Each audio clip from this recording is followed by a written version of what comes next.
खुशामदीद, आदाब, good morning. आप सबको हमारी तरफ से वो प्रोग्राम आप देख रहे हैं सलाम जेके। आज इतवार का दिन है, दिसंबर की 1 तारीख है, सन 2024 है। उम्मीद है कि आप खैरियत से होंगे।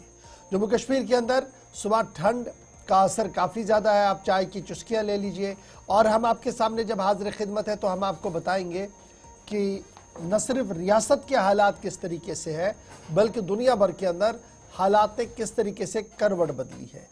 इक्तिसादी महाज पर एक नई जंग छिड़ने जा रही है और डोनाल्ड ट्रंप का बयान सामने आया है।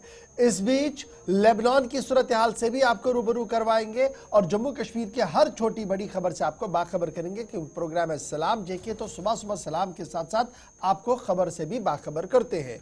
तो आप हमारे साथ बने रहेंगे 10 बजे तक। मेहमान भी आज ज्वाइन करेंगे और आपकी फोन कॉल्स को आखिरी 10 मिनट में हम ले लेंगे, यानी 9:50 के आसपास हमारी फोन लाइन्स खुलेंगी। आप कॉल करेंगे, अपने मामलात मसाइल हुकूमत की नज़र करेंगे, क्योंकि नई मनसूबाबंदी हो रही है, प्लानिंग नई बन रही है और उस नई प्लानिंग के अंदर अगर आप अपनी बात रखना चाहते हैं, अपने मसाइल रखना चाहते हैं, तो उम्मीद ये करें कि हुकूमती इदारों तक वो बात पहुँचे और मसले का हल किसी न किसी तरीके से निकले। इसलिए 9:50 पर आप हमारे साथ बराह रास्त फोन लाइन पर भी ज्वाइन करेंगे। फिलहाल फटाफट से आप हमारे साथ ज्वाइन करेंगे फेसबुक पर, यूट्यूब पर, ट्विटर पर, इंस्टाग्राम पर और हमारी ऑफिशियल वेबसाइट पर, जहां पर खबर, तजिया और तबसरा हर पल आपके साथ रहता है। और ये वो जरिया है जहां फोन लाइन के अलावा आपके और हमारे रिश्ते और मजबूत होते हैं। आप इनबॉक्स आते हैं, कुछ चीज़ें हमारे साथ शेयर करते हैं, कुछ हालात वाक़ात पर हमारे साथ इनबॉक्स में आकर गुफ्तगू करते हैं और बड़ी चीज़ें, वो जो कन्वर्सेशन होती है उसमें बहुत सारी चीज़ें होती है, तनकीद होता है, प्यार होता है और वो तनकीद हमारे लिए मशअल राह रहता है कि हम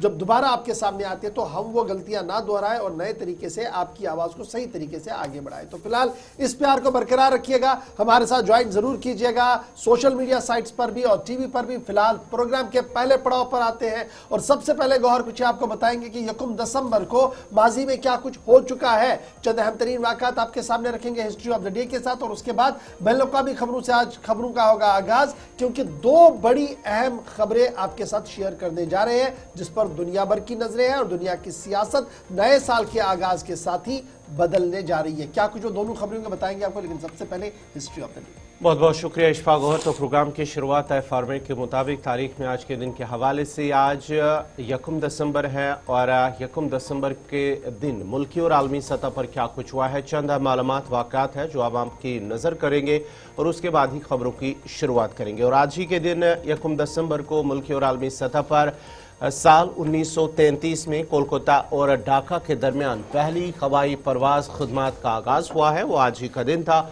और आज ही के दिन 1 दिसंबर साल 1963 में नागालैंड हिंदुस्तान की 16वीं रियासत बनी, आज ही के दिन। और आज ही के दिन साल 1988 में बेनज़ीर भुट्टो पाकिस्तान की पहली खातून वज़ीर आज़म बनी, वो आज ही का दिन था। और आज ही के दिन साल 1640 में 60 बरसों की गुलामी के बाद पुर्तगाल ने स्पेन से आज़ादी हासिल की, वो आज ही का दिन था। और आज ही के दिन 1 दिसंबर साल 1906 में ओमिया पाथे नामी पहला सिनेमा हॉल पेरिस में खुला, वो आज ही का दिन था। और आज ही के दिन 1 दिसंबर साल 1918 में डेनमार्क की पार्लियामेंट ने आइसलैंड को आज़ाद मुल्क का दर्जा दिया, वो आज ही का दिन था। और आज ही के दिन साल 1948 में उर्दन के शाह अब्दुल्ला फ़लस्तीन के हुक्मरान बने। और आज ही के दिन 1 दिसंबर साल 1959 में खुला से ज़मीन की पहली रंगीन तस्वीर ली गई है, वो आज ही का दिन था, यानी कि पहली बार रंगीन तस्वीर जो है वो ली गई खुला से ज़मीन की।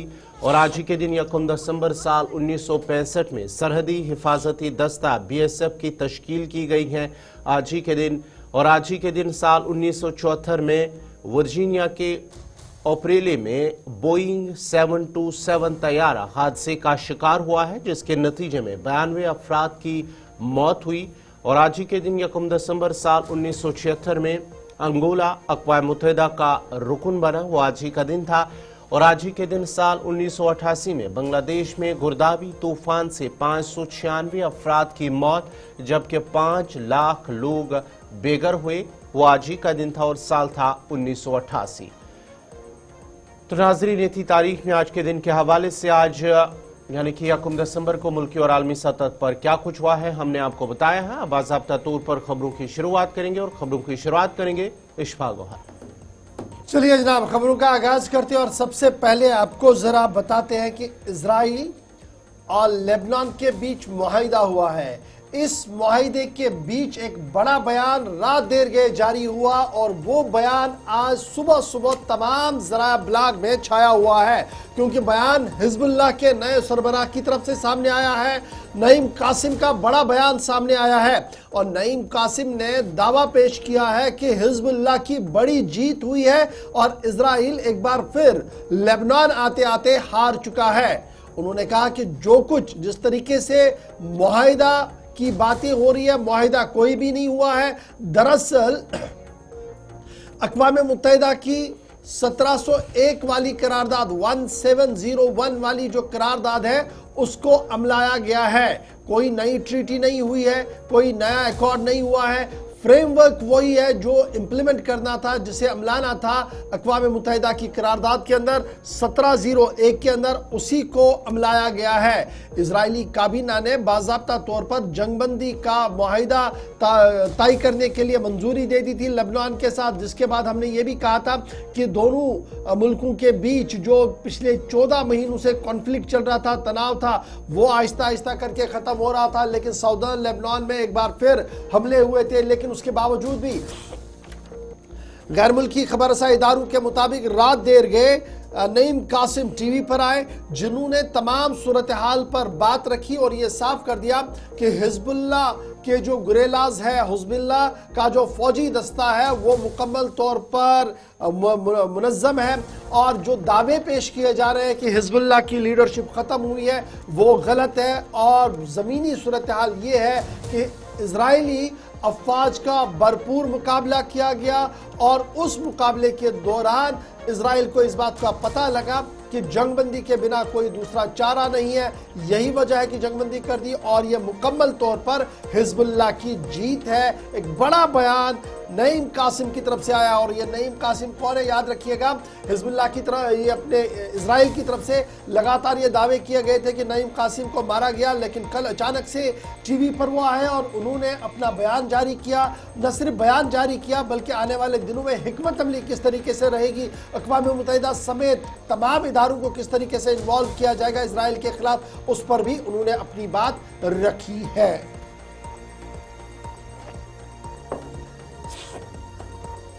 चलिए जनाब, ये तो थी बात हिजबुल्लाह के नए कमांडर नईम कासिम की, जिनका कल टीवी बयान जारी हुआ था। लेकिन जरा बात पैसों की करते हैं, तिजारत की करते हैं, बिजनेस की करते हैं, क्योंकि मामला आपको याद होगा कि एक इजलास हुआ था और उस इजलास के अंदर ब्रिक्स समिट हुआ था। उसमें यह फैसला लिया गया था कि किस तरीके से नए करेंसी के साथ हम तिजारत कर सकते हैं। और ये खबरें जब सामने आई तो डॉलर का मुकाबला करने के लिए नई करेंसी का जब मामला सामने आया तो बयान रात देर गए अमेरिका के नौमुंतखबा सदर डोनाल्ड ट्रंप की तरफ से सामने आया और डोनाल्ड ट्रंप का कहना है कि ब्रिक्स ममालिक अगर इस तरीके की कोई भी कार्रवाई करते हैं तो उनके खिलाफ सख्त कार्रवाई होगी। डोनाल्ड ट्रंप का कहना है कि ब्रिक्स मुल्क तो अपनी करेंसी नहीं लाना, ब्रिक्स मुल्कों को अपनी करेंसी नहीं लानी चाहिए और तिजारत फिलवक्त डॉलर में ही होना चाहिए और मुतबादिल करेंसी की अगर वो हिमायत करते हैं तो ऐसा करने पर उन पर 100% टैक्स लगाया जाएगा। यानी ब्रिक्स मुल्क के जितने भी है, ब्रिक्स के अंदर जितने भी ममालिक है, अगर उन्होंने डॉलर को छोड़कर किसी और करेंसी में तिजारत ट्रेड करने का सोचा है तो अमेरिका के नौमुंतखबा सदर का मानना है कि उनका इख्तिदार आते ही उन पर 100% टैक्स लगेगा।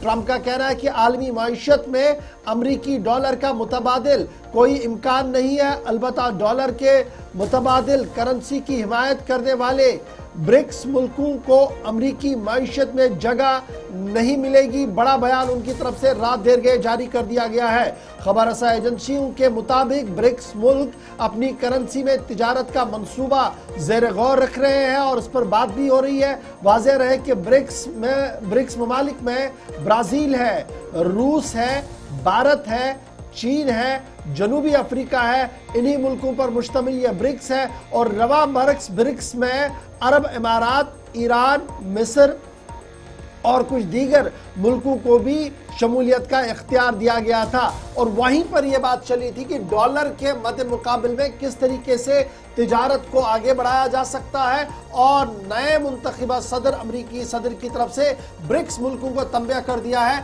कि इस ख्वाब को ना देखे, अगर ख्वाब को देखना है तो 100% टैक्स के लिए भी तैयार रहे। अब देखना होगा कि ब्रिक्स आने वाले इजलास में किस तरीके से इस धमकी को देखता है और किस तरीके से हिकमत अमली को समझता है। क्या नई करेंसी में अगर ट्रेड होता है पूरी दुनिया के अंदर तो वो अमेरिका के लिए कितना बड़ा नुकसान होगा, और डॉलर जो इस वक्त दुनिया भर के अंदर एक मजबूत करेंसी मानी जाती है उसके लिए कितना बड़ा झटका होगा। तमाम नजरें ब्रिक्स के सरबराह इजलास पर होंगी जहां पर इस पर हतमी फैसला आने वाले दिनों में लिया जाएगा। लेकिन अमेरिका ने अपनी पॉलिसी साफ कर दी है कि डॉलर के मुकाबले में तिजारत को अगर और किसी करेंसी में करना है तो फिर 100% टैक्स के लिए आप तैयार रहें।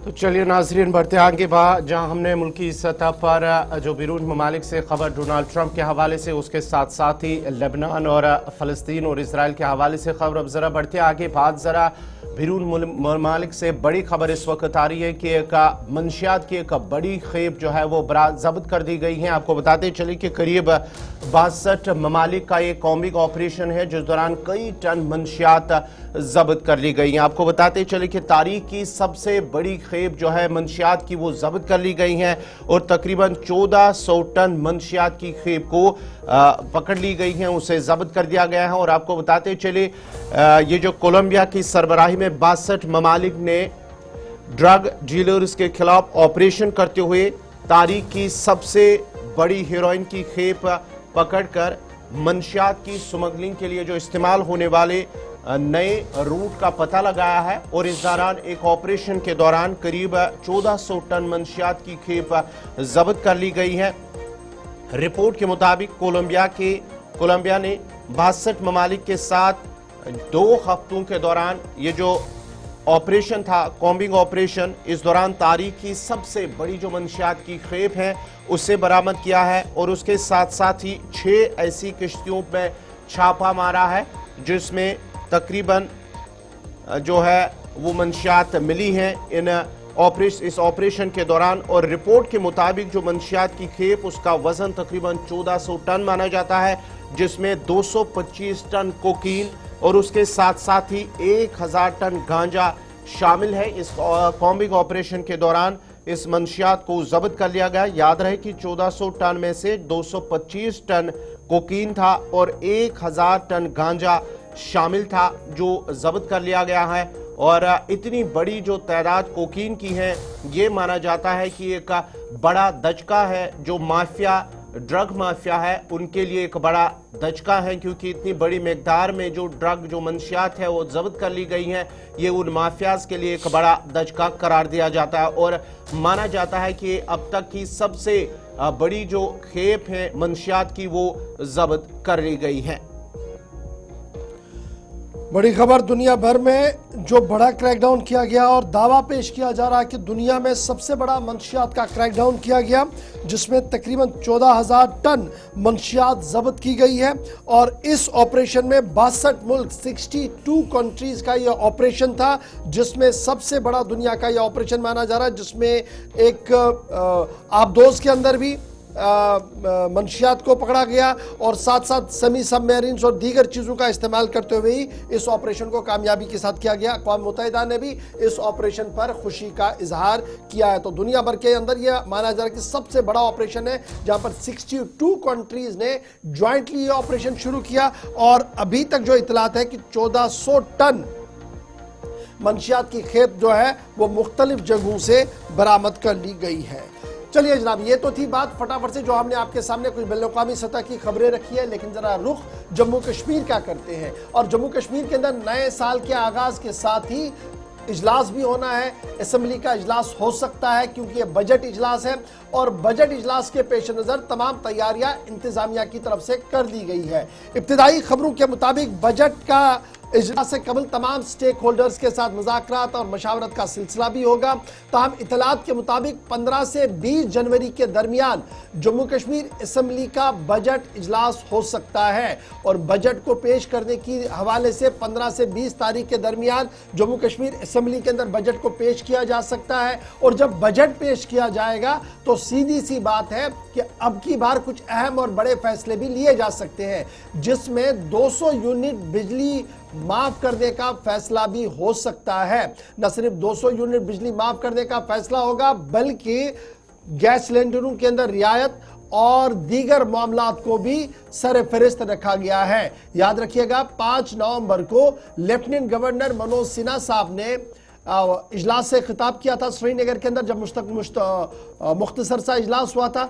उस इजलास के अंदर चंद बातें उनकी तरफ से साफ कर दी गई थी और माना जा रहा है कि उमर अब्दुल्ला वाली हुकूमत जो है वो आने वाले इजलास के दौरान उन तमाम बातों पर अमली जामा पहनाएगी और जो वादे किए गए हैं, इलेक्टोरल प्रॉमिसेस जो किए गए हैं, जो अवाम के सामने वादे रखे गए हैं, उन्हें अमली जामा पहनाया जा सकता है, जिनमें 200 यूनिट फ्री बिजली पहले मरहले पर दी जाएगी। अब ये देखना होगा कि बीपीएल फैमिलीज के लिए होगा या सबके लिए होगा, ये भी एक बड़ा सवाल है। फिर उसके साथ साथ ये भी कहा गया कि ख्वातीन की खुद मुख्तारी को बहाल रखने के लिए कुछ और रियायतों का ऐलान किया जाएगा। सोशल वेलफेयर महकमे में भी इतलात और खबरों के मुताबिक जो अभी मीटिंग्स का दौर चल रहा है उसमें वजीर मासूफ ने इस बात का हिदायत दे दिया है कि बेवाओं और दीगर लोगों के लिए जो पेंशन का मामला है उस पर भी नजरसानी हो और उसे देखा जाए कि उसे किस तरीके से टाइम बाउंड मैनर में दिया जा सकता है। तो याद रखिएगा कि चंद अहम मामलात यूनियन टेरिटरी के अंदर है जो जनवरी के महीने में तय हो सकते हैं। और स्पेशली जब आप बजट सेशन की बात करें, इतलात और ख़बर यह है कि 15 जनवरी से 20 जनवरी के दरमियान इजलास का आगाज़ होगा और उसी वक्फे के दौरान जब ये इजलास का आगाज़ होगा तो जनवरी के आखिरी हफ्ते के दरमियान ही बजट पेश किया जाएगा, क्योंकि 1 फरवरी को नई दिल्ली के अंदर बजट पेश करना है निर्मला सीतारमन ने। और माना जा रहा कि उस बजट से कबल ही जम्मू कश्मीर इंतजामिया बजट सामने रख सकती है, क्योंकि तालमेल मरकज के साथ भी बिठाया गया है। जम्मू कश्मीर के अंदर भी बजट की तैयारियों को लेकर तमाम तर तैयारियां की जा रही है, जहां अपने अंदाजे से रिवाइज्ड एस्टिमेट और नए बजट की तैयारियां अफसर कर रहे हैं, वहीं पर माना जा रहा है कि Omar Abdullah group of ministers और ग्रुप ऑफ जो ब्यूरोक्रेट्स है वो अब बाज़ाब्ता तौर पर स्टेक होल्डर्स के साथ 1-to-1 करेंगे और ये सिलसिला बुधवार के बाद शुरू होगा। उमर अब्दुल्ला फरीजा उमरा अदा करने के बाद नई दिल्ली पहुंचे। इतलात और खबरों के मुताबिक आज वो श्रीनगर पहुंचेंगे, कल से बाज़ाब्ता तौर पर वो सिविल सेक्रेटरीट भी जाएंगे और बुधवार से बजट पर खुसूसी तवज्जो मबजूल कराई जाएगी, जहां पर ताजरों के साथ स्टेक होल्डर्स के साथ मुलाकातों का सिलसिला भी हो सकता है। इस तरीके की इतलात और खबर आ रही है बजट 2025 की तैयारियों को लेकर। लेकिन असेंबली कैलेंडर जो बता रहा है वो ये बता रहा है कि शायद ये इजलास 15 जनवरी से 20 जनवरी के दरमियान तलब किया जा सकता है। चलिए जनाब, ये तो थी बात बजट इजलास की, लेकिन जरा बात करते हैं मेंबराने असेंबलीज की, उन मेंबराने असेंबलीज की जो जीत कर आए हैं और मुसलसल कॉन्स्टिट्यूएंसी डेवलपमेंट फंड की मांग कर रहे हैं। इस बीच इतला और खबर यह है कि जम्मू कश्मीर इंतजामिया और लेफ्टिनेंट गवर्नर के दफ्तर के बीच में इस पूरे मामले पर मफाहमत जारी है और बहुत जल्द एक बड़ा ऐलान हो सकता है। बड़ी खबर हम आपको बता रहे हैं कि मेंबराने असेंबली के कॉन्स्टिट्यूएंसी डेवलपमेंट फंड उनकी तनख्वाहों को लेकर एक बड़ा फैसला बहुत जल्द सामने आ सकता है। ताहम यह बात साफ कर दी गई है कि मेंबराने कानून साजिया का तनख्वाह अगरचे इब्तिदाई तौर पर तय किया जाएगा, लेकिन अगर उसमें बढ़ोतरी करनी हो तो वो जम्मू कश्मीर असेंबली को इख्तियार है, वो एक बिल लाकर इसको कर सकते हैं। ताहम मॉडल देखे जा रहे हैं मुख्तलिफ रियासतों के और यूनियन टेरिटरीज के कि किस तरीके से मुराद मेंबराने असेंबली को दी जाए, न सिर्फ मुराद तनख्वाहें दी जाए बल्कि जो कॉन्स्टिट्यूएंसी डेवलपमेंट फंड है इसको भी किस तरीके से यूटिलाइजेशन की इख्तियारात और दीगर चीजें जो है दी जाए।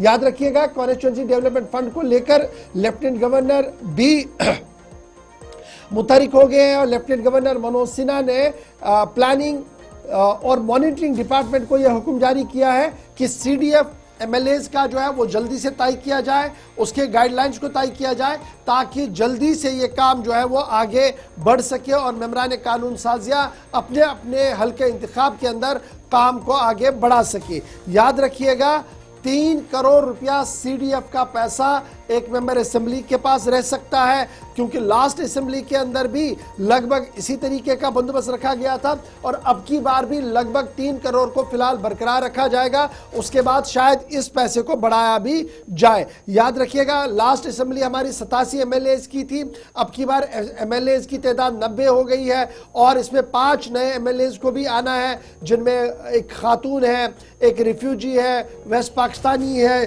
पीओजेके के साथ ताल्लुक रखने वाले लोग हैं। तो ये सारे लोग भी आएंगे तो कुल मिलाकर 90 होंगे। लेकिन 1 लाख बुनियादी स्केल जो अभी हमारे जराया बता रहे हैं कि एमएलएज के लिए जो बुनियादी तनख्वाह होगी वो 1,60,000 मुकर्रर की जा रही है। ताहम देखना होगा कि जब ये पूरा खदुखाल सामने आएगा, लेफ्टिनेंट गवर्नर और वजीर आला के दफ्तर जाएगा, उसके बाद ही कोई फाइल जो है वो फाइनल बात भी सामने आ सकती है। ताहम यह बताया जा रहा है कि फिलहाल 3 करोड़ रुपया मेंबरान असेंबली को सीडीएफ के तौर पर दिया जा सकता है और एक मेंबर असेंबली साहब की तनख्वाह और तमाम अलाउंस मिलाकर 1,60,000 बुनियाद बनाने की बात सामने रखी जा रही है। तो ये खबर थी जनाब बजट की पहले, और दूसरी खबर जो हमने आपके सामने रखी वो रखी उन लोगों की जो एमएलएज हैं और सीडीएफ को उनको खर्च करना है। 3 करोड़ रुपया कम से कम हर एक एमएलए के पास आएगा और इस जिम्मन में तमाम तैयारियां मुकम्मल हो रही है। बहुत जल्द नोटिफिकेशन सिविल सेक्रेटरीट की तरफ से जारी कर दी जाएगी। शायद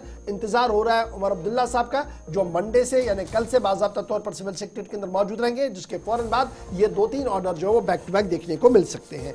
अब जरा फटाफट से बात दिल्ली की भी रखते हैं आपके सामने और बात जरा लद्दाख की भी करते हैं। लद्दाख का मौसम सर्द तरीन है, मनफी दर्जे हरारत है, लेकिन इस मनफी दर्जे हरारत के बीच सियासत काफी ज्यादा गर्म है, क्योंकि 2 अहम अरकान लेह और करगिल से जो है एलएबी और केडीए के अरकान जो है वो दिल्ली पहुंच चुके हैं और दिल्ली के अंदर पहुंचने का मकसद ये है कि 3 तारीख को बाज़ाब्ता तौर पर वजारत दाखिला के अंदर लद्दाख मामले पर गुफ्तगू होनी है। बड़ी खबर कि 3 दिसंबर को स्टेज सेट कर दिया गया है वजारत दाखिला के अंदर, जहां पर लद्दाख से मुंतखिबा एमएलए मेंबरान और साथ साथ जो लीडर्स है वहां के, वो मीटिंग करेंगे दाखिला वजीर के साथ। एलएबी और केडीए मरकज के साथ मुज़ाकरात के लिए तैयार है और इस ज़िमन में लीडर्स का दिल्ली पहुंचने का सिलसिला भी शुरू हो गया है। याद रखिएगा स्टेटहुड 6 शेड्यूल की बात और साथ साथ पब्लिक सर्विस कमीशन,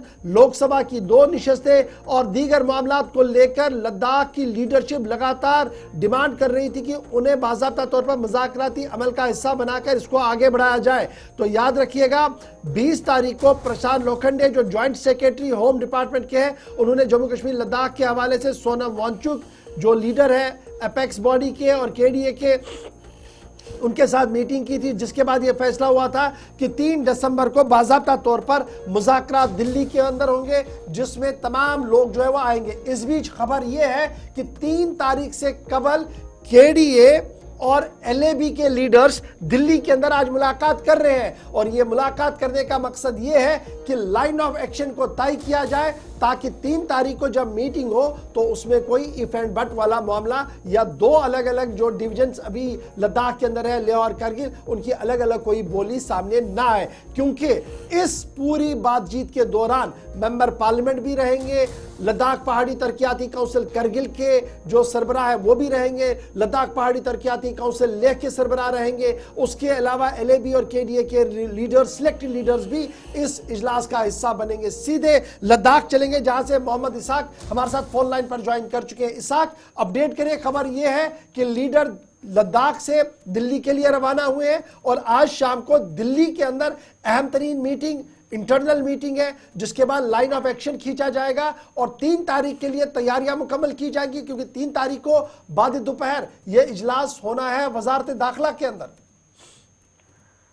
जी गौर, आपको बता दें लद्दाख के जो लीडर वो अब दिल्ली पहुंचना शुरू हो चुका है और दिल्ली पहुंचने के बाद आज या कल जो है एपेक्स और केडीए के जो मेंबर्स हैं वो अपना क्रूशियल जो मीटिंग है, जो मेन 3 दिसंबर के टॉक से पहले अपना मीटिंग दिल्ली में कर रहे हैं और इस मीटिंग में क्लियरली ये फैसला किया जाएगा जब ज्वाइंटली यूनियन गवर्नमेंट के साथ मिनिस्ट्री ऑफ होम अफेयर्स के साथ जब मुलाकात करेंगे तो कुछ न कुछ डिसीजन लेके जाए। फिलहाल तवक्को ये कर रहे हैं कि 4 पॉइंट एजेंडे में से इस बार जो प्रायोरिटी बेसिस पे चारों पे डिस्कशन किया जाएगा, लेकिन उनमें से अहम जो रिक्रूटमेंट का इशू है, खासकर गेजेटेड पोस्ट का इशू है, उसके ऊपर कहीं ना कहीं कॉन्क्रीट सोल्यूशन जो है वो लेके आए। और ये तवक्को एपेक्स बॉडी और करगिल डेमोक्रेटिक अलायंस कर रहे हैं, क्योंकि 2019 के बाद लद्दाख के अंदर खासकर गेजेटेड पोस्ट की बात करें, गेजेटेड पोस्ट के लिए जो रिक्रूटमेंट रूल जो है वो कहीं ना कहीं नहीं बना था और उस वजह से रिक्रूटमेंट जो है गेजेटेड पोस्ट का नहीं हो रहा था। और साथ साथ जब जेएनके के साथ हुआ करता था उस वक्त जेकेपीएससी होता था, तो जेकेपीएससी के जरिए जो जम्मू कश्मीर एडमिनिस्ट्रेटिव सर्विसेज में पीएससी के जरिए लेक्चरर्स की बात करें, केएस की बात करें या केपीएस की बात करें, उसमें लद्दाख के जो लेह और करगिल से कई सारे जो लोग हैं वो सिलेक्ट होते थे। लेकिन 19 के बाद लद्दाख का अपना पीए नहीं है, तो इस मुद्दे पे बड़े लेवल पे डिस्कशन कर रहे हैं और साथ साथ जो बाकी मुद्दे हैं उनके ऊपर भी डिस्कशन कर रहे हैं। इसको मद्देनजर रखते हुए लद्दाख के अंदर खासकर लेह और करगिल में लोग भी बड़े पैमाने पे तवक्को रख रहे हैं कि इस बार कहीं ना कहीं 4 पॉइंट एजेंडे में से एक एजेंडे पे एक अच्छा सोल्यूशन जो है वो निकल के आए और लोग यही उम्मीद भी कर रहे हैं और लोगों ने भी दुआ करना भी शुरू किया है। जी मोहम्मद इसहाक, लोग दुआ कर रहे हैं कि मुज़ाकरात के जरिए से ये जो रोजगार वाला मामला सबसे पहले इसको हल किया जाए। लीडर्स का क्या कुछ आउटलाइन है? क्योंकि जहां तक मरकजी हुकूमत की बात करें, उन्होंने एक बार तो ये क्लियर कर दिया कि स्टेटहुड वाले मामले पर शायद बातचीत नहीं हो सकती है, लेकिन रेस्ट जो गारंटियां है जो मरकज की तरफ से पहले ही दे दी गई है कि इतनी वैल्यूज और दीगर चीजों का ध्यान में रखा जाएगा, उसका भरपूर ख्याल रखा जाएगा, क्या उससे बात बनती हुई नजर आए?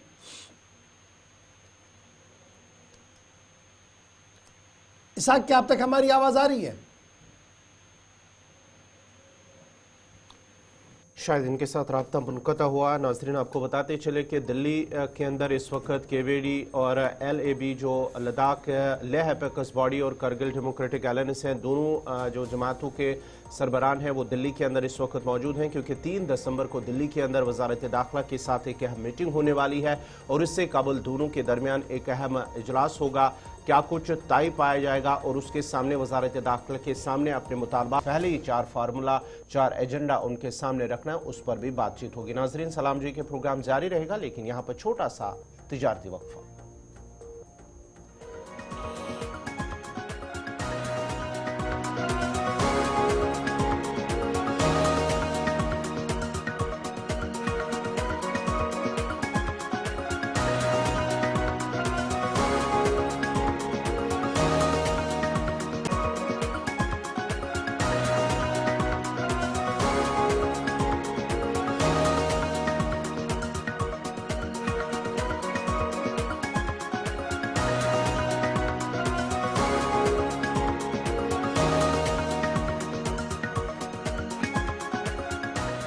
ब्रेक के बाद आपका दोबारा खैर मकदम है। प्रोग्राम सलाम जेके में नाजरीन जम्मू कश्मीर के हवाले से बात कर रहे हैं, तो जम्मू कश्मीर हुकूमत की जानिब से कुछ अहम मनसूबों को मंजूरी दे दी गई है। जी हाँ नाजरीन, जम्मू कश्मीर हुकूमत की जानिब से एक अहम और बड़ा कदम उठाया गया है, जिस दौरान सैलाबी तहफ़्फ़ुज़ और आबी ज़राअत के निज़ाम को बेहतर करने के लिए हुकूमत की जानिब से ज़िला बडगाम, पुलवामा और सोपोर इलाके के लिए तकरीबन 117 करोड़ रुपए का प्रोजेक्ट रिपोर्ट तैयार किया गया है और जम्मू कश्मीर हुकूमत ने सैलाबी तहफ़्फ़ुज़ और आबी ज़राअत के निज़ाम को बेहतर बनाने के लिए इन मंसूबों को मंजूरी दे दी है और इनमें से तकरीबन 117.5 करोड़ रुपए की जो सरमायाकारी है वो की जाएगी और इन मंसूबों के प्रोजेक्ट के हवाले से जो रिपोर्ट हैं वो तैयार कर दी गई हैं ताकि इन मंसूबों की मुअस्सर और कामयाब तकमील को यकीनी बनाया जाए हुकूमत की जानिब से। और साथ ही साथ इन मंसूबों का जो मकसद है वो ज़री पैदावार को बढ़ाना और वादी कश्मीर के मुख्तलिफ अजला के अंदर जो सैलाब का ख़तरा है उसको बचाना है और उसको बेहतर करने के लिए, ताकि इन प्रोजेक्टों से नुकसान ना हो, ताकि कभी भी अगर कोई भी सैलाब आ सकता है। और उसके साथ साथ ही इन मंसूबों में से तकरीबन जो निंगली नाला है उस पर सैलाबी तहफ़्फ़ुज़ का काम शामिल है, जिसके लिए तकरीबन 22 करोड़ 37 लाख 24 हज़ार रुपये की तखमीना लागत रखी गई है। और उसके साथ साथ ही इस मंसूबे का मकसद निंगली नाला के साथ जो सैलाबी दिफा है उसको मुस्तहकम करना है। हुकूमत की जानिब से एक कदम उठाया गया है। और उसके साथ साथ ही जो एक और अहम मंसूबा वो मार्वल लिफ्ट आबी ज़राअत स्कीम की जदीद कारी और उसके साथ साथ ही उसकी तजदीद का काम भी शामिल है।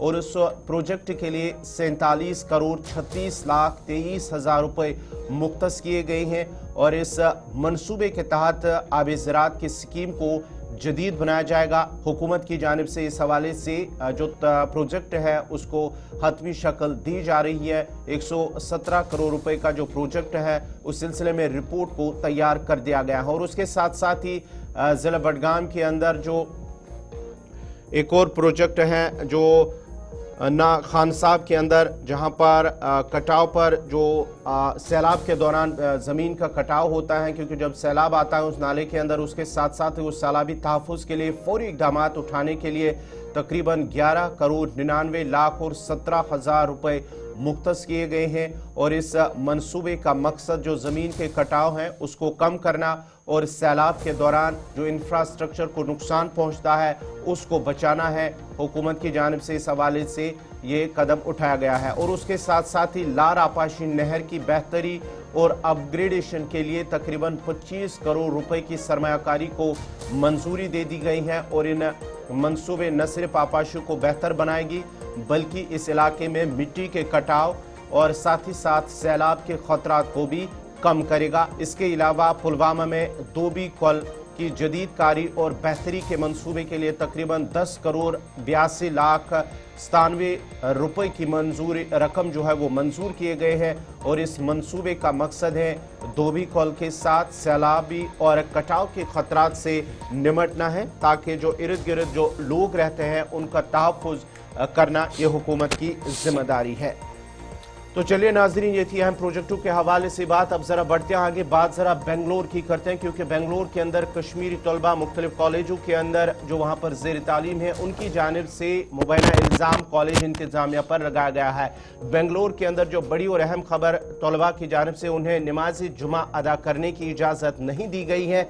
एक कश्मीरी तलबा जो है उनकी जानिब से ये कॉलेज इंतज़ामिया पर इल्ज़ाम आयद किया गया है। बड़ी खबर हम आपको बता रहे कि बेंगलुरु से इस वक्त की अहम खबर कि कॉलेज के अंदर ज़ेर तालीम तलबा को नमाज जुम्मा से रोका गया है, जिसके बाद तलबा ने बाज़ाब्ता तौर पर हुकूमती इदारों से अपील की है कि इस मामले का नोटिस लिया जाए, क्योंकि आर्टिकल 25 जो आईन हिंद के अंदर है और जिससे right to freedom of religion है उसके मुतरादिफ है। और लगातार इस तरीके की कोशिशें की गई है, अगरचे कॉलेज इंतज़ामिया के साथ लगातार राब्ता भी किया गया और तलबा की तरफ से, ताहम उनकी तरफ से ये साफ कर दिया गया कि प्रैक्टिकल्स और दीगर चीज़ें, इसलिए इस चीज़ की इजाज़त नहीं दी जाएगी। इस बीच national convener Jammu Kashmir students association के जो है उनकी तरफ से भी बयान जारी कर दिया गया है, जिनके मुताबिक ये मानना है कि ये जमहूरी इक़दार के ख़िलाफ़ है और कर्नाटका हमेशा कल्चरल वैल्यूज़ के लिए माना जाता है, एक आला तालीम और एक आला रिच वैल्यूज़ के लिए माना जाता है। लेकिन जिस तरीके से ये नई सोच उभर रही है वहाँ पर ये कहीं ना कहीं बुनियादी ढांचे को नुकसान पहुँचाएगी। ताहम बड़ी बात कि कॉलेज की तरफ से ये साफ कर दिया गया कि इम्तिहानात और प्रैक्टिकल्स की वजह से ऐसा नहीं, इस तरीके की इजाज़त नहीं दी जाएगी। लेकिन तलबा का मानना है कि जानबूझकर मुसलसल नमाज जुम्मा से उनको रोकने की कोशिश की जा रही है, जो आईन और कानून के खिलाफ है। बढ़ते हैं जी आगे, जरा बात अब अदालत की भी करते हैं।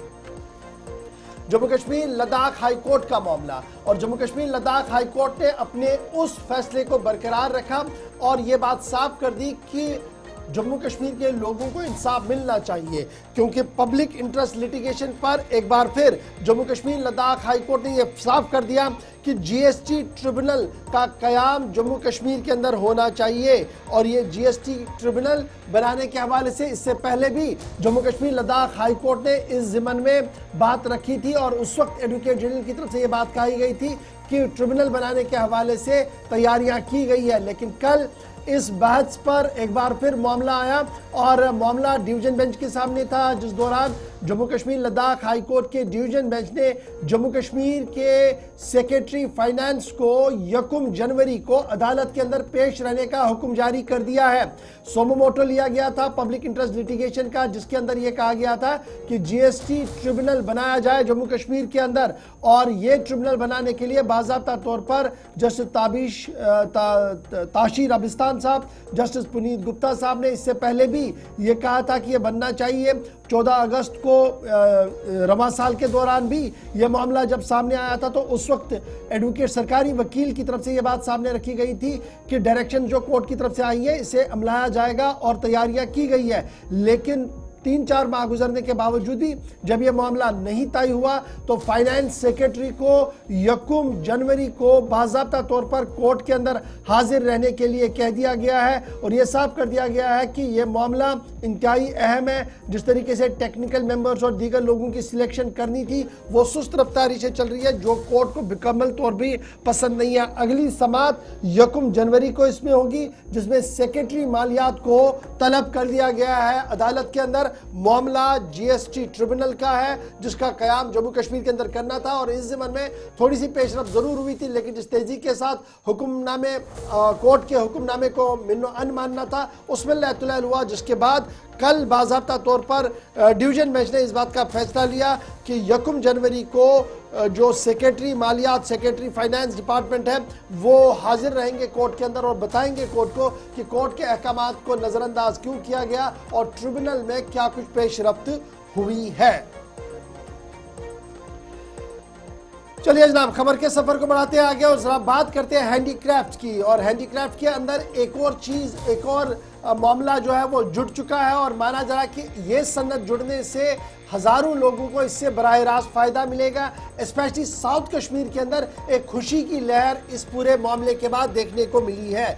बैट की सन्नत को हैंडीक्राफ्ट की लिस्ट में जगह मिली है और बाज़ाब्ता तौर पर बैट इंडस्ट्री को माना जा रहा कि जो एक नई इंडस्ट्री के तौर पर उभरी है जम्मू कश्मीर के अंदर। पिछले कई सालों से लगातार ये चल रहा था, लेकिन एक अचानक से एक नया रुझान इसमें आया था, कुछ नए लोग इसमें जुड़े थे।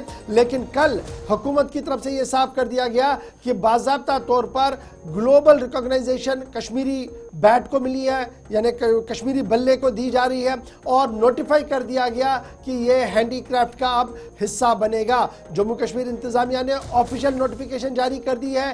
क्रिकेट बैट जो जम्मू कश्मीर के अंदर बन रहे हैं इन्हें बाज़ाब्ता तौर पर अब रिकॉग्नाइजेशन दे दी गई है पूरी दुनिया के अंदर और दुनिया भर के अंदर अब इसे हैंडीक्राफ्ट के तौर पर देखा जाएगा। जम्मू कश्मीर हैंडीक्राफ्ट डिपार्टमेंट ने बाज़ाब्ता तौर पर डू एंड डोंट्स की एक फहरिस्त जारी करते हुए यह साफ कर दिया गया कि यह सन्नत अब बाज़ाब्ता तौर पर हैंडीक्राफ्ट के तौर पर देखी जाएगी, क्योंकि इस सन्नत के साथ हजारों कारीगर जुड़े हैं और दुनिया भर के अंदर ये बल्ले जाते हैं। जम्मू कश्मीर का बल्ला मुनफरिद हो, फायदा इससे किसानों को मिले, फायदा इससे उन लोगों को मिले जो इन बल्लों को बनाते हैं, उस ज़िमन में एक और कदम जम्मू कश्मीर इंतजामिया की तरफ से उठाया गया है। जी नाज़रीन, हम बात कर रहे हैं कि कश्मीर के जो विलो बैट हैं पहले ही आलमी सतह पर इसकी एक अलग पहचान और मुनफरिद पहचान थी, लेकिन अब इससे माना जाता है कि मजीद आलमी सतह पर एक नई पहचान मिलेगी, क्योंकि हैंडीक्राफ्ट लिस्ट में जहां इसे हुकूमत की जानिब से शामिल कर दिया गया उसकी वजह से एक और नई पहचान और उसके साथ साथ ही जो इस बैट के मैन्युफैक्चरर्स हैं उन्होंने मसरत का इजहार करते हुए हुकूमत का शुक्रिया भी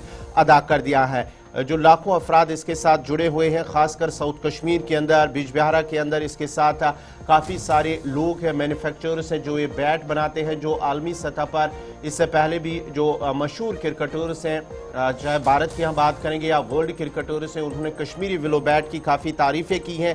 लेकिन एक नई सतह पर, क्योंकि आने वाले वक्त में जितने भी आईसीसी टूर्नामेंट्स हैं, आईसीसी इवेंट्स हैं, अगर उससे पहले इस तरह से एक पहचान कश्मीरी विलो बैट को मिलेगी तो कश्मीरी जो बैट मैन्युफैक्चरर्स हैं उन्हें काफ़ी सारा फ़ायदा मिलेगा, क्योंकि जितने भी आईसीसी इवेंट्स होने वाले हैं, चाहे हम एशिया के अंदर बात करेंगे या इंडिया के अंदर जितने भी अब इवेंट्स होने वाले हैं आने वाले वक्त के दौरान, उन्हें काफ़ी सारा फ़ायदा मिलेगा। और इस सिलसिले में जो बैट मैन्युफैक्चरर्स हैं उन्होंने इस हवाले से खुशी का इजहार करते हुए हुकूमत का शुक्रिया अदा किया।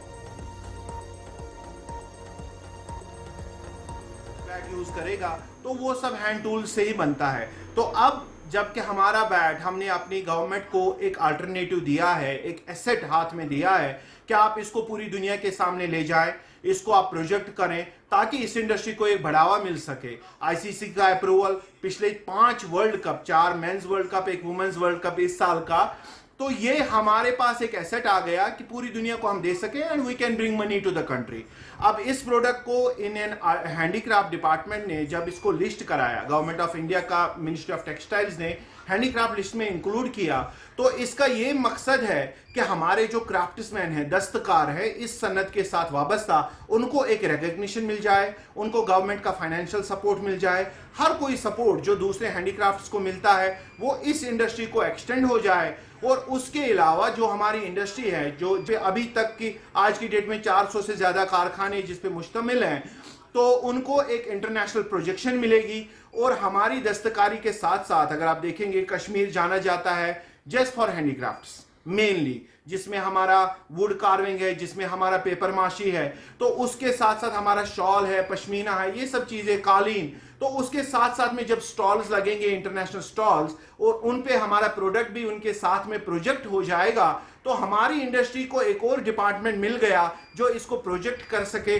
और जो इसके लिए इंटरनेशनल लेवल पे काम कर सके ताकि हमारी इंडस्ट्री को बढ़ावा मिल सके।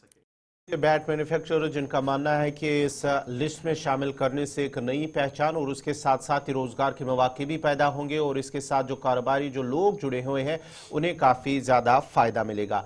बढ़ते आगे बात जहां हम जम्मू कश्मीर के हवाले से कर रहे हैं, तो जम्मू कश्मीर के हवाले से एक और बड़ी और अहम खबर, जहां पर बिजली का बहरान, पहले ही जम्मू कश्मीर के अंदर लोग जो सारिफ हैं वो उससे कहीं ना कहीं परेशान नजर आ रहे हैं, लेकिन दूसरी तरफ से Kashmir house boat owners association की जानिब से वो भी कहीं ना कहीं परेशान नजर आ रहे हैं, क्योंकि उनका मानना है कि बिजली फीस में जिस तरह से इजाफा किया गया है उसकी वजह से वो परेशान नजर आ रहे हैं। और उन्होंने अब जो मुतल्लिका महकमा है उनसे गुजारिश की है, अपील की है कि हाउस बोट्स के अंदर जो मीटर है, इलेक्ट्रिक मीटर, वो नस्ब किए जाए ताकि उनके जो खदशात हैं वो दूर हो सके। आपको बताते चले कि उन्होंने जो उनकी परेशानी जो है, उनका मानना है कि हाउस बोट्स के अंदर जिस तरह से बिजली बिलों में उनके इजाफा किया गया है उसकी वजह से वो परेशान है, लेकिन उसके साथ साथ ही उन्होंने अब मुतल्लिका महकमा से अपील की है कि हाउस बोट्स के अंदर भी इलेक्ट्रिक का मीटर जो है वो नस्ब किए जाए ताकि उनके जो खदशात हैं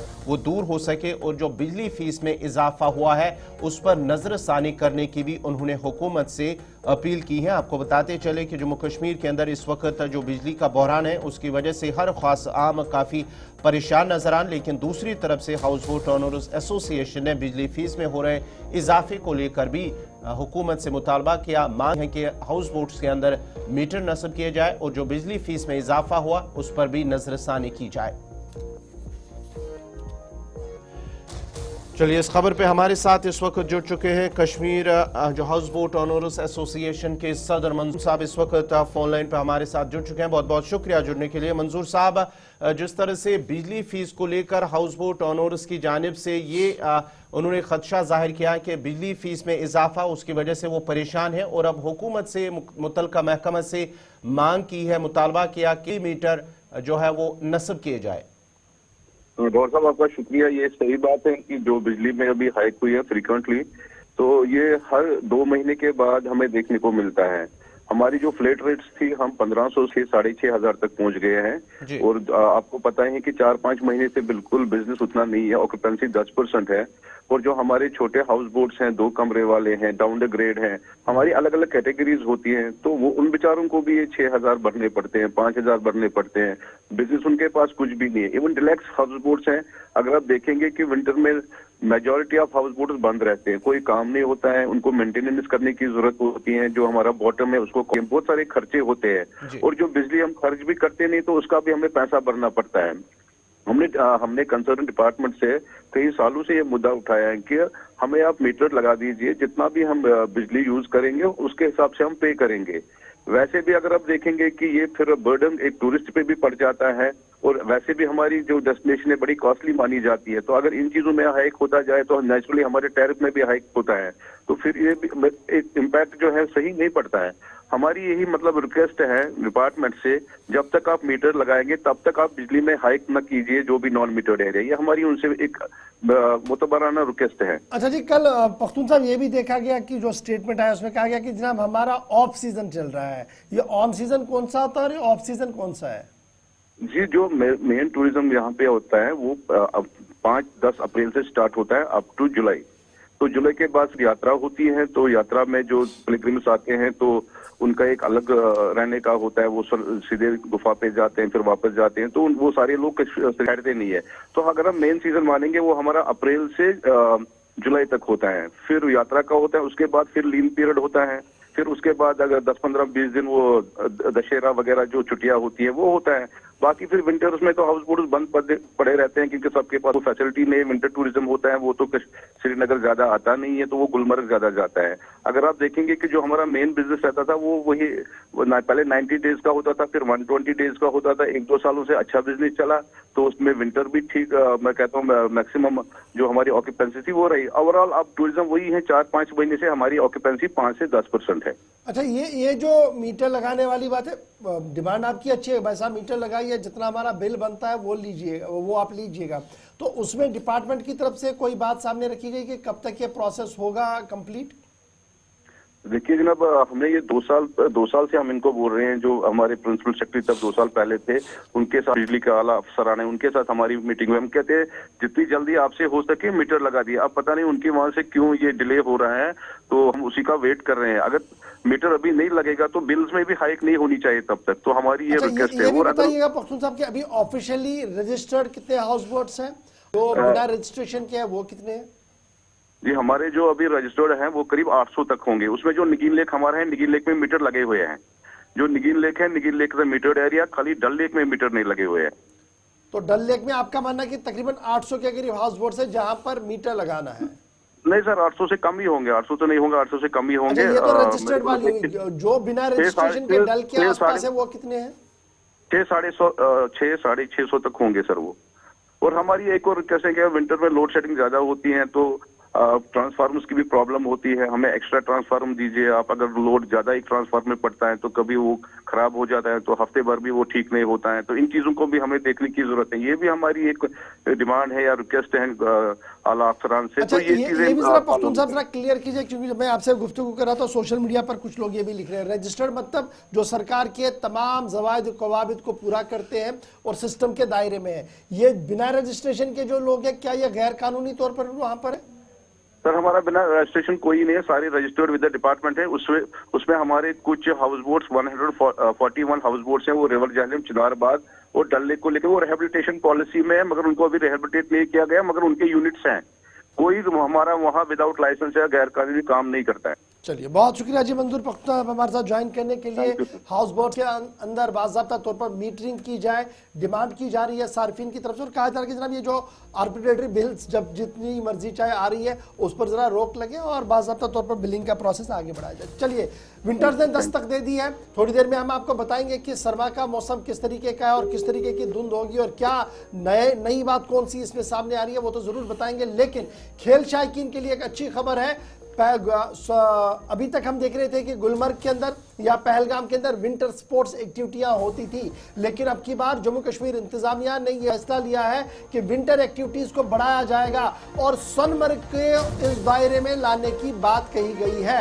लास्ट ईयर एक ट्रायल रन किया गया था जो कामयाब हुआ था और अब माना जा रहा है कि सोनमर्ग के अंदर आइस स्केटिंग स्टेशंस को कायम किया जाएगा और इस जिम्मन में तमाम तैयारियां जो है वो की जा रही है। शोकेस किया जाएगा सोनमर्ग को as a premium winter destination के तौर पर, यानी एक ऐसा डेस्टिनेशन जहां पर बर्फ ही बर्फ है और इस तरीके के स्लोप्स है जहां पर आप स्कीइंग कर सकते हैं, जहां पर आप मुख्तलिफ किस्म के जो प्रोग्राम्स है वो ऑर्गेनाइज कर सकते हैं। इस ज़िम्मन में जो चीफ एग्जीक्यूटिव ऑफिसर है सोनमर्ग डेवलपमेंट अथॉरिटी, उन्होंने इस ज़िम्मन में तैयारियां का आगाज़ कर लिया है और ये माना जा रहा है कि अब की बार अगर बर्फ़ सही तरीके से पड़ी, टाइम पर पड़ी, तो गुलमर्ग और पहलगाम के तर्ज पर सोनमर्ग के अंदर भी तमाम तर स्की के जो मामलात है, जो इस तरीके के खेल खेले जाते हैं, कंपटीशंस किए जाते हैं, वो वहां पर कराए जाएंगे ताकि न सिर्फ नेशनल बल्कि इंटरनेशनल लेवल के सैयाह वहां पर आ सके और सोनमर्ग को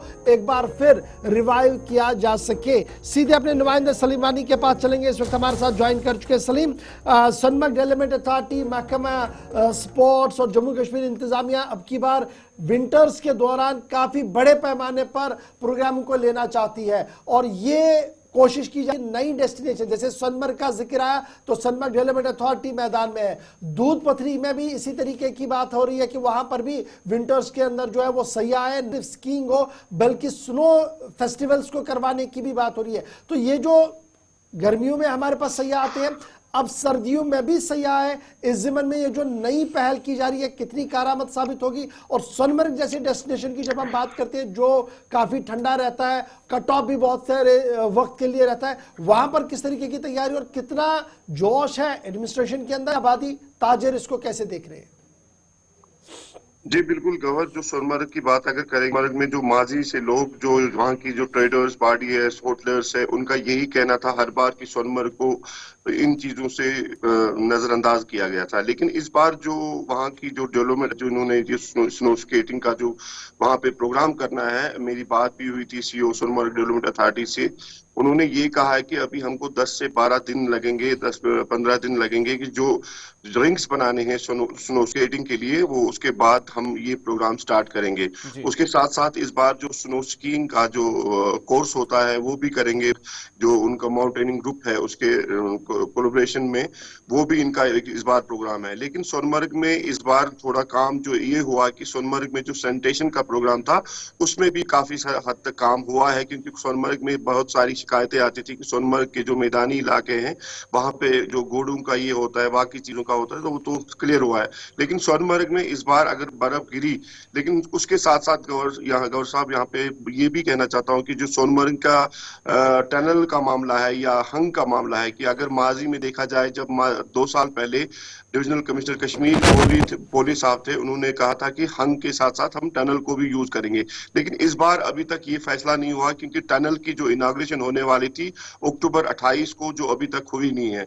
उसके बाद अगर हंग की बात करेंगे, जो लास्ट ईयर 2023 में जो रोड का जो एक बड़ा बर्फ ने तबाही की थी, तो उसके बाद ही रोड को बंद करना पड़ा। इसलिए एडमिनिस्ट्रेशन को भी चाहिए हतमी फैसला ले कि ताकि सोनमर्ग की जो मेन पॉइंट्स है, सोनमर्ग की जो डेवलपमेंट है, इन्हीं चीजों से पता चलता है। हालांकि 2 दिन पहले जो ट्रेडर्स बॉडी सोनमर्ग है, वो भी एमएलए कंगन कॉन्स्टिट्यूंसी के मेहर अली से भी मिले, उन्होंने भी उनको आश्वासन दिया है कि मैं आपको पूरी तरह से मदद करूंगा, क्योंकि सोनमर्ग की ट्रेडर्स बॉडी 30 साल से फायर सर्विस की गाड़ी मांगते हैं, बाकी सारी चीज मांगते हैं, कि सोनमर्ग को एक ना एक नजरअंदाज किया गया था। क्योंकि अदरवाइज जो सोनमर्ग जो खुद इलाका है, सियाती इलाका है, और लद्दाख से जुड़ने वाला इलाका है, सोनमर्ग को अगर टूरिस्ट नक्शे में पूरी तरह से लाए तो सोनमर्ग एक बड़ा टूरिस्ट इलाका बन सकता है। सलीम, अगर हम बात करेंगे जो स्केटिंग का शौक रखने वाले नौजवान हैं, क्योंकि लास्ट ईयर भी हमने देखा है कि एसडीए जो सोनमर्ग डेवलपमेंट अथॉरिटी है, उनकी जानिब से भी इसका इनेकाद किया गया, अगरचे छोटी लेवल पर, लेकिन हुआ है, मेजबानी तो की है उन्होंने। इस बार जो स्केटिंग का शौक रखने वाले मकामी नौजवान हैं,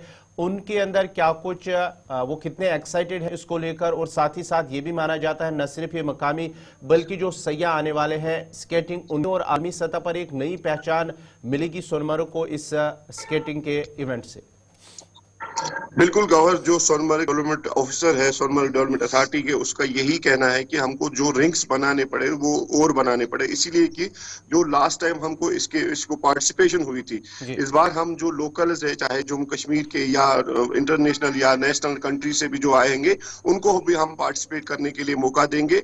और इस बार हम थोड़ा हट के करेंगे ये प्रोग्राम, और मजीद कुछ और भी प्रोग्राम्स करेंगे, सो दैट कि जो सोनमर्ग की जो बेसिक आज तक डिमांड थी कि सोनमर्ग को गुलमर्ग की तर्ज पे हाईलाइट किया जाए, तो जो सोनमर्ग डेवलपमेंट ऑफिसर है गुलाम अहमद भट्ट साहब, वो भी अपनी तरफ से कोशिश करता है। अपना अब कितना कामयाब रह सकता है तो ये आने वाले वक्त से ही पता चले। चलिए, बहुत शुक्रिया सलीम हमारे साथ ज्वाइन करने के लिए। सोनमर्ग के अंदर तैयारियां हो रही है, लेकिन जिस बड़े पैमाने पर सोनमर्ग को डेवलप करने की जरूरत है, क्योंकि कुदरती शाकार वहां पर भी है और अभी तक वहां पर उस तरीके की एक्टिविटीज नहीं देखने को मिली है, जिसकी वजह से सोनमर्ग नजरअंदाज हुआ और सोनमर्ग के ट्रेडर्स और आम लोग भी लगातार इस बात की शिकायत जो है वो करते रहे। लेकिन देखना होगा कि अब की बार अगर बर्फ पड़ी, टाइम पर पड़ी, जमी वो, तो उसके बाद क्या उस बर्फ से कोई फायदा जम्मू कश्मीर की सयाहत को मिलेगा? एक बड़ा सवाल है। छोटा सा ब्रेक होगा जी, यहां पर ब्रेक के उस पार चलेंगे, मेहमान के पास सीधे चलेंगे, बड़े मुद्दे पर गुफ्तगू है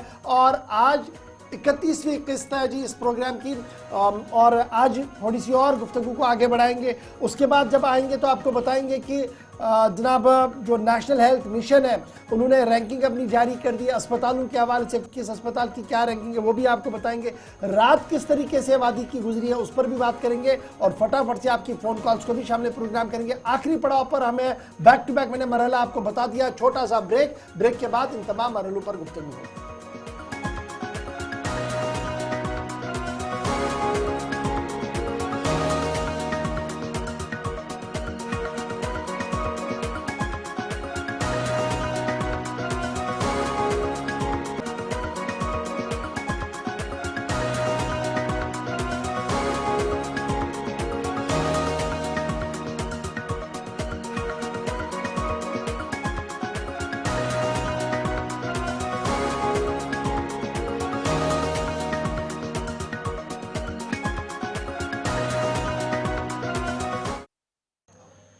तो चलिए ब्रेक के बाद आपका दोबारा खैर मकदम है नाजरीन। अब बात उस सेगमेंट की करते हैं, उस मुहिम की करते हैं जो शुरुआत की गई है, जिसका आज 31वां एपिसोड है, 31वां किस्त है और बात हम कर रहे हैं जम्मू कश्मीर के अंदर लेट मरीज़ के हवाले से।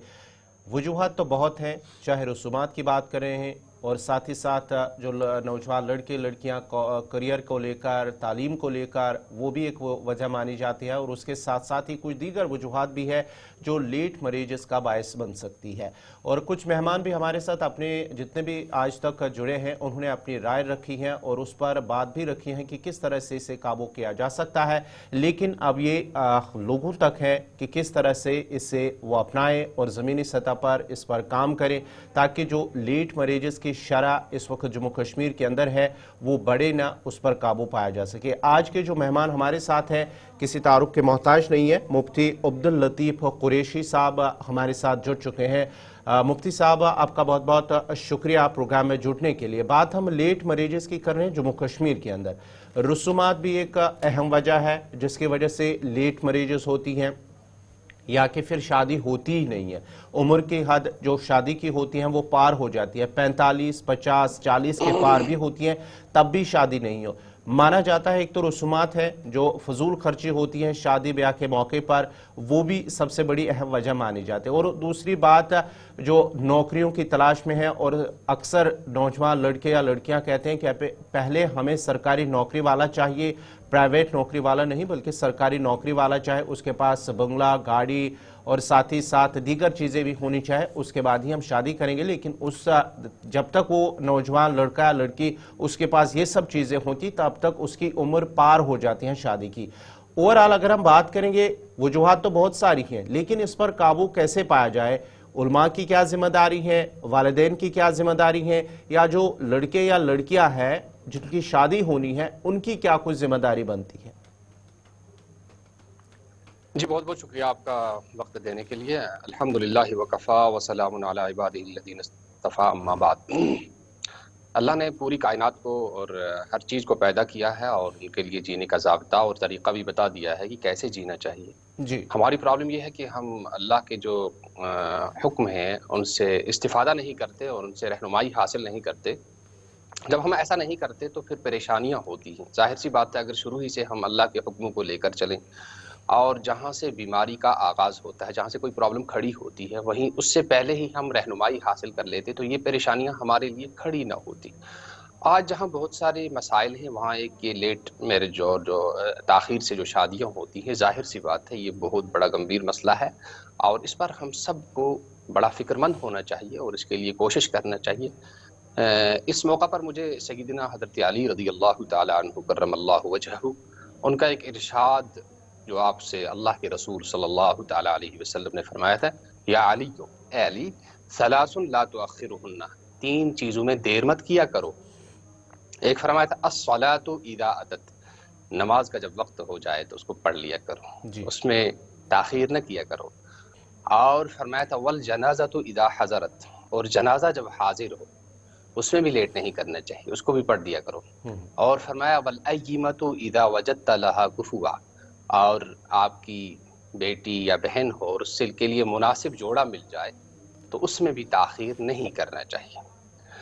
तो ये जाहिर सी बात है, हम जो आज देखते हैं मतलब कहीं हुकूमतें होती हैं या कोई तंजीमें होती हैं और हर एक की एक आवाज़ होती है और एक मकसद होता है, उसमें जो अहम आवाज़ होती है वो होती है भूख, कि भूख को मिटाया जाए, भूख न रहे, कोई भूखा न सोए। हर एक हुकूमत की भी ये कोशिश होती है, हर घर के बड़े की भी, और गाँव के और कस्बे के और ख़ानदान के बड़े की ये कोशिश होती है कि कोई भूखा न रहे। हमारे यहाँ जो उसूल के अंदर, उसूल फ़िक़ह के अंदर जो किताबें पढ़ाई जाती हैं, वहाँ जो है रोज़ा एक वो है जो हम रोज़ा रखते हैं रमज़ानुल मुबारक में, और वो जो है सुबह सादिक से लेकर बराबर गुरूब आफ्ताब तक रखते हैं। तो आप देखते हैं जब हम रोज़ा रखते हैं तो कितना आदमी बेताब होता है, कितने सब्र से और कितने शौक़ से इंतज़ार कर रहा होता है कि इफ्तारी हो जाए और मैं इफ्तार कर लूँ, मैं कुछ खा पी लूँ। तो बड़ा शौक़ होता है उसको। जब उसकी इफ्तारी का वक्त होता है तो वो बड़े शौक़ से इफ्तार करता है और फिर वो खाता पीता है, और दिन की जितनी थकान होती है, भूख होती है, प्यास होती है, वो बुझ जाती है। इसीलिए उस मौका पर अल्लाह के रसूल सल्लल्लाहु अलैहि वसल्लम ने एक दुआ ये भी सिखाई है, ज़हब ज़माउ, कि प्यास ख़त्म हो गई, प्यास चली गई। वबतल्लतिल उरूक़, और रगें जो थी वो तर हो गई। वसबतल अज्र, और जो हमने रोज़ा रखा था अल्लाह के यहाँ उसका अजर मुकर्रर हो गया, साबित हो गया इंशाअल्लाह, अगर अल्लाह ने चाहा। तो वो जो एक रोज़ा होता है। दूसरा रोज़ा जो होता है वो आदमी के बालिग होने के बाद होता है। जैसे आदमी को भूख लगती है, ऐसे आदमी की एक जिनसी ज़रूरत होती है। इस ज़रूरत को पूरा करने के लिए अल्लाह ने हमें तरीक़ा बताया है, और वो तरीक़ा क्या है? निकाह है। अल्लाह ने ज़िना को हराम किया। अज़्ज़िना यक़लउल बिना, ज़िना जो है वो आदमी की बिना ख़त्म कर देता है, ख़ानदानों को वीरान कर देता है और मुल्कों को बिल्कुल ख़त्म कर देता है। ज़िना जो होता है, सोसाइटी की कोई इमेज नहीं रहती, वो कौम बिल्कुल जानवरों से नीचे चली जाती है। इसके लिए अल्लाह ने हमें निकाह दिया, और निकाह जो है इसके ज़रिए से माँ का रिश्ता बनता है, बहन का रिश्ता बनता है, चचा का रिश्ता बनता है, और बाकी जो रिश्ते प्यारे प्यारे हैं, मीठे मीठे, और जो हमें आड़े वक्त और मुश्किल वक्त में हमारे काम आते हैं, वो रिश्ते किससे बनते हैं? जाहिर सी बात है, निकाह से बनते हैं। और जिन लोगों ने निकाह को छोड़ दिया है वो और अपनी मनमानी कर रहे हैं, वहाँ जाकर देखिए उन लोगों में क्या हो रहा है। वहाँ तो सिर्फ कोई गर्लफ्रेंड है, कोई बॉयफ्रेंड है, आज आया कल चला गया। जब मुश्किल वक्त होगा तो कोई नहीं होगा, ना गर्लफ्रेंड होगा ना बॉयफ्रेंड। ये नियामत जो मिलती है ये निकाह से मिलती है। बिल्कुल। तो इसके लिए ज़रूरी है कि जो हमारे भाई हैं, बहनें हैं, उनको खुद भी इस बात के लिए फिक्रमंद होना चाहिए कि हम अपनी ज़िंदगी का जो स्टैंडर्ड है और अपनी ज़िंदगी का जो तरीक़ाकार है उसको ज़्यादा हाई फाई ना बनाएं। अल्लाह ने तो कुरान पाक में ये कह दिया, इन खिफ्तुम आइलतन फसौफ युगनीकुमुल्लाहु मिन फज़लिही, अगर तुम मोहताजगी का डर है तुम्हें, अगर तुम्हें मोहताजगी का डर है कि हम फ़कीर हैं, हम गरीब हैं, तो फरमाया फसौफ युगनीकुमुल्लाहु मिन फज़लिही, जब तुम शादी करोगे अल्लाह ताला तुम्हें गिना अता फरमाएगा, अल्लाह जल्ला शानुहु तुम्हें मालदारी अता फरमा देगा, अल्लाह तुम्हारी तंगदस्ती को दूर फरमा देंगे। देखिए अल्लाह के रसूल सल्लल्लाहु ताला अलैहि वसल्लम ने हमें जो सिखाया है वो ये है कि इन्नमा तुरज़क़ूना व तुनसरूना बिदुअफ़ाइकुम, कि तुम्हारे बच्चों और तुम्हारे कमज़ोर और तुम्हारी औरतों की वजह से तुम्हें रोज़ी रोटी मिल रही है। तो उनकी वजह से हम मोहताज नहीं होंगे, उनकी वजह से अल्लाह जल्ला शानुहु हमारी मालदारी में और हमारी तंगदस्ती को दूर फरमा के हमें खुशहाल बना देंगे। तो हमें इस बात की बिल्कुल फिक्र नहीं करनी चाहिए कि हम तंगदस्त हैं, हमारे पास पैसा नहीं है। नहीं, अगर आप ठीक ठाक हैं, आपके जो आपके आज़ा हैं जिस्म के वो ठीक ठाक हैं, आपके हाथ ठीक हैं, पाँव ठीक है, आपका दिमाग ठीक है, आप चल फिर सकते हैं, तो क्यों नहीं कमाएंगे आप?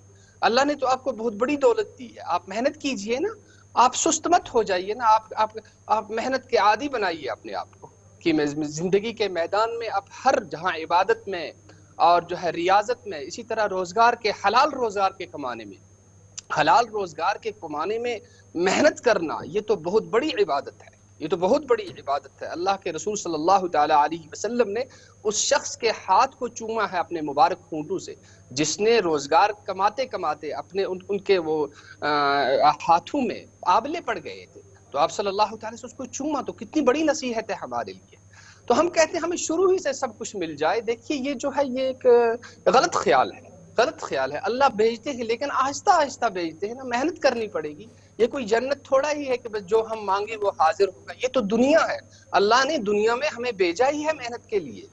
तो हम क्यों अपनी इस जरूरत को डिले कर दें और हम इसको मुअख्खर कर दें और हम शादियां न करें। ठीक है तो जी, ये बहुत बड़ा गंभीर सब ये तो एक पहलू हुआ। अब हम अपनी शादियों पर आए, चाहे गांव की बात करें चाहे शहर की बात करें, और गांव शहर के बात की जब हम इंटायर जम्मू कश्मीर की बात करते हैं तो हमारी शादियां वो शादियां नहीं रही जो माजी में हुआ करती, जो पुरसकून और पुरअमन हुआ करती थी। अब की बार शादियां फेस्टिवल हो गई है, 5-5, 6-6 दिन चलती हैं, और जिस तरीके से वो हो रही हैं उसके बाद जो असरात और समरात उसकी हमारे माशरे पर है वो सबके सामने आया बया है। जो लोग इस दौड़ को आगे बढ़ा रहे हैं उनके लिए कुरान और हदीस क्या कुछ कह रहा है, और कितना ज़रूरी ये है कि हम इन तमाम खुराफात और बिदात को रोक कर वापस अपने असल की ओर आए। जो असल आपने थोड़ी देर पहले बयान किया, जिसकी तरबियत हमें अपने असलाफ से मिली थी। जी बिल्कुल, ये आपकी बात सही है, बहुत अच्छा सवाल पूछा है आपने। इसके लिए अल्लाह के रसूल सल्लल्लाहु तआला अलैहि वसल्लम की 2 हदीसें इस वक्त मेरे जहन में आई। एक में अल्लाह के रसूल सल्लल्लाहु तआला अलैहि वसल्लम ने फरमाया, तूबा लिअब्दिन जअलहुल्लाहु मिफ्ताहन लिलखैर व मिग़लाक़न लिश्शर, कि खुशखबरी हो उसके लिए। देखिए खुशखबरी दे रहे हैं कौन? और अल्लाह के रसूल सल्लल्लाहु अलैहि वसल्लम खुशखबरी दे रहे हैं। कितनी बड़ी शख्सियत हमें खुशखबरी दे रही है। उस बंदे के लिए खुशखबरी हो, भला हो उसका, जो खैर के लिए चाबी बन जाए और शर के लिए ताला बन जाए। और दूसरी हदीस के अंदर अल्लाह के रसूल सल्लल्लाहु तआला अलैहि वसल्लम ने फरमाया, मन सन्ना सुन्नतन हसनतन, जो कोई अच्छा तरीका शुरू करता है, किसी अच्छे तरीके को चलाता है, फलाहु अजरुहु, तो उसके लिए उसका अजर है, सवाब है। और मन सन्ना सुन्नतन सय्यतन, और जो किसी बुरे तरीके को ईजाद करता है, फअलैहि विज़रुहा, तो उस पर उसका बोझ है, उसका जो बोझ है, उसका जो भार है वो उस पर है। लिहाजा हमें जहां और चीजों में, जैसे दुनिया में रहना जो है ये बहुत मोहतात तरी, दुनिया में रहना कोई आसान बात नहीं है, बड़ी मुश्किल बात है कि जब तक आप अल्लाह के दीन को नहीं अपनाएंगे, अल्लाह के रसूल सल्लल्लाहु अलैहि वसल्लम की सुन्नत पर नहीं चलेंगे, तो हमारे लिए मुश्किलें खड़ी हो जाएंगी दुनिया में भी और आखिरत में भी। तो ये जो है हम शादियां करते हैं, जाहिर सी बात है हमें शादियां तो बिल्कुल नमाज पढ़ने से भी आसान थी, वुज़ू किया नमाज पढ़ ली। ये शादियां तो अल्लाह के रसूल सल्लल्लाहु तआला अलैहि वसल्लम ने जो अपनी साहिबजादियों की शादियां की हैं, सहाबाए किराम ने जो शादियां की हैं, कितने आसान तरीके से और कितनी सादा वो शादियां हुई। अल्लाह के रसूल सल्लल्लाहु तआला अलैहि वसल्लम ने हमें अमली तौर से और प्रैक्टिकली दिखा कर दिया। तो हमारी जो शादियां हैं वो बड़ी सादा तरीके से हो, बड़ी सादा तरीके से हो। हम इसका भी ख्याल रखें कि हम जो शादी कर रहे हैं, मेरा पड़ोसी जो है, मेरा रिश्तेदार जो है, मेरे रिश्तेदार की जो बहन है, उसकी जो बच्ची है, आया वो इन अखराजात को पूरा कर सकेगा, नहीं कर सकेगा? अगर वो नहीं कर सकता है तो मैं क्यों उसके लिए एक मुसीबत खड़ी कर दूं और मैं उसके लिए ऐसी रुकावटें क्यों बनाऊं? तो जाहिर सी बात है फिर हम इसमें एक ही चीज नहीं करते कि दूसरे के लिए रुकावटें खड़ी करते हैं। हम तो अल्लाह को भी नाराज कर देते, जिसने बेटा दिया था, जिसने बहन दी थी, जिसने बहनोई दिया था, जिसने ये नेमतें दी थी, उसी अल्लाह को हमने नाराज कर दिया। हमने गाने बजाने की महफिलें शुरू कर दी, हमने ढोल धमाके की मजलिसें शुरू कर दी और हमने अल्लाह को नाराज कर दिया। और अल्लाह के रसूल सल्लल्लाहु अलैहि वसल्लम ने क्या फरमाया कि ये अलजर्सु मज़ामीरुश्शयातीन, ये गाने बजाने जो म्यूजिक है ना, ये म्यूजिक अल्लाह के रसूल सल्लल्लाहु अलैहि वसल्लम ने फरमाया शैतान की बंसरियां हैं। तो अब हम खुद ही फैसला करने का, हमें अल्लाह को खुश करना है, अल्लाह के रसूल सल्लल्लाहु अलैहि वसल्लम को खुश करना है या शैतान को खुश हो। शैतान के बारे में तो फरमाया इन्नहु लकुम अदुव्वुम मुबीन, वो तो तुम्हारा खुला दुश्मन है। तो इस तरह से बेजा इखराजात करना, फिर अपने ऊपर कर्जा उठाना, क्या भरोसा है जिंदगी का? हमने कर्जा उठाया, वो कर्जा हम अदा कर पाएंगे? नहीं कर पाएंगे। हम चले जाएं और कुछ हमें उसका अजर भी न मिले, अल्लाह भी नाराज हो जाए, अल्लाह के रसूल सल्लल्लाहु तआला अलैहि वसल्लम भी नाराज हो जाए, तो ऐसी शादी का क्या फायदा है? और फिर जाहिर सी बात है फारसी का अब एक आखिरी चीज जो आपसे जानूंगा, क्योंकि वक्त हमारे पास बड़ा कम है, बड़ा इंपॉर्टेंट ये है कि जो मेरी मस्जिद और मेहराब के जामिन है, कमेटियां हैं, वो फिर फला कमेटियां हमारी अलग से बनती है, नौजवान कमेटियां हर जगह पर है। इन कमेटियों का रोल आज के दिन में कितना इम्पोर्टेंट है? इनकी खामोशी को कितना बड़ा जुर्म माना जाएगा कल क़यामत के दिन? जी बिल्कुल बिल्कुल, ये आपने बहुत अच्छा सवाल किया और एहसास जिम्मेदारी का आपने हमें ध्यान दिलाया। ये जो है अल्लाह के रसूल सल्लल्लाहु अलैहि वसल्लम फरमाया ना, अला कुल्लुकुम राइन व कुल्लुकुम मसऊलुन अन रइयती, कि तुम में से हर कोई निगरान है और हर किसी को अपनी रइयत के बारे में, अपने मातहतों के बारे में पूछा जाएगा। घर वाले से, कमेटी वालों से, उलमा से, मशाइख से, अरबाब हुकूमत से, और अरबाब इख्तिदार से हर एक से पूछा जाएगा, बोलो इनके दुनिया और दीन के लिए आपने कितना भला किया, कितना अच्छा किया। ये तो जाहिर सी बात है। तो हमें जो कमेटियां हैं, हम कमेटी वालों को इस पर ख्याल रखना चाहिए कि किसी की अगर शादी होती है तो हम पहले ही उसके घर जाएं और उसको बताएं, देखिए शादियां कैसे करनी होती हैं। इसके लिए उनको उलमा से उनका राबिता कराएं, वो उनको तरीका सिखाएं कि देखिए आप कैसे शादी करेंगे, आपकी शादी अच्छी कैसे रहेगी, फिर आपको औलाद सालेह कैसे मिलेगी, आपके बेटे को या भाई को या बहन को या आपकी धी जो है उसको कैसे, बेटी को कैसे मिलेगी। तो ये बातें पहले ही कमेटी वालों की ये जिम्मेदारी है। और फिर उलमा जो है, उलमा को सिखाएं कि हमें कैसे शादियां करनी है, हमें कैसे शादियों में शिरकत करनी है और हमें जो है अपनी शादियों को कामयाब कैसे बनाना है। तो हम उनको इसके फजाइल बताएं, उनको बताएं। इंशाअल्लाह हमारी जो कौम है, अल्लाह ने उनको बड़ा अच्छा जहन दिया है, मानने का जज्बा है इनके अंदर, ये चाहते हैं कि हमारी कोई गाइडेंस करे।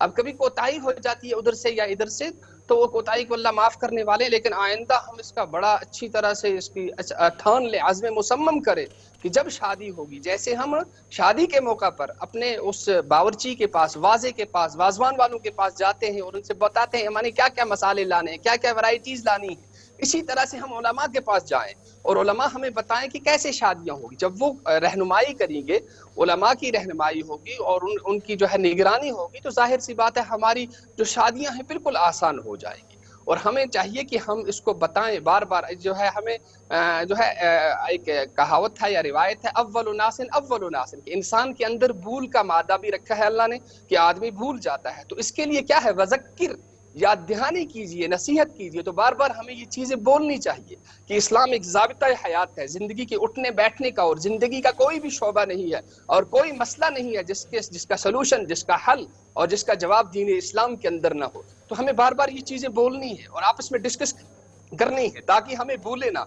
ये होता है कि हम भूल जाते हैं, जब हम भूल जाते हैं तो हम फिर इधर उधर अपनी सोसाइटी को देखते हैं, जब हम इधर उधर देखते हैं तो हमें अपनी जो है अपना तरीका है वो हमें भूल जाता है। हमारे नौजवानों को भी चाहिए, नौजवान बच्चों को भी चाहिए, बच्चियों को भी चाहिए, बहनों भाइयों को भी चाहिए और हमारे बड़ों को भी चाहिए कि इस बात का हम बार बार जिक्र करें कि हमें कैसे क्या करना है, खाना कैसे है, पीना कैसे है, पहनना कैसे है, ओढ़ना कैसे है, और जो है बिजनेस कैसे करनी है, मुलाजमत कैसे करनी है, शादियां कैसे करनी है, औलाद की परवरिश कैसे करनी है, औलाद को पालना, ये तमाम चीजें सिखाई दी। अगर हम ये चीजें ले लें, हम अल्लाह के रसूल सल्लल्लाहु अलैहि वसल्लम ने जो हमें सिखाया है और अल्लाह के रसूल सल्लल्लाहु तआला अलैहि वसल्लम ने हमें बताया है, तो जाहिर सी बात है हमारी जितनी भी प्रॉब्लम्स हैं और जितनी परेशानियां हैं, जितनी दिक्कतें हैं, वो तमाम की तमाम खत्म हो सकती हैं। और हमारे मुफ्ती साहब वक्त देने के लिए, मुख्तसर का वक्त था लेकिन जामिया गुफ्तगू आपके साथ हुई है, बहुत बहुत शुक्रिया बात रखने के लिए कि बार बार बात करनी है और उसी बार बार बात से सिस्टम भी बेहतर होता है, हालात भी बेहतर बनते हैं और कोई रास्ता भी निकलता है।